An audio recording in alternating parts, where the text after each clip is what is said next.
Short আজকে তোর লোক আমি ঘুমাবো, চাপ। আবার ঝগড়া করছেন ঘরে, তাই না?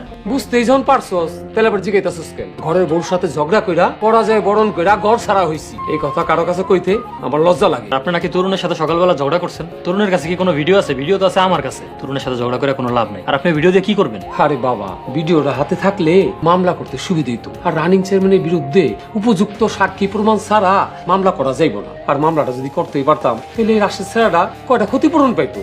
কি একটা আজাইরা প্ল্যান করছেন। আপনার দোকানে তো কোনো চুরি হয় নাই। তুই এই কথা কইলি, আমি তাহলে কই যাবো? কেউ আমার বিশ্বাস করে না। চাপ সর, বালিশ দে, সুগার দে।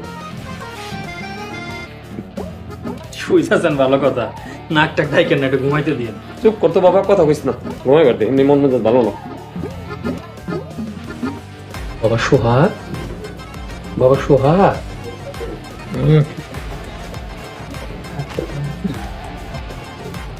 ঘুমাই গেছো বাবা?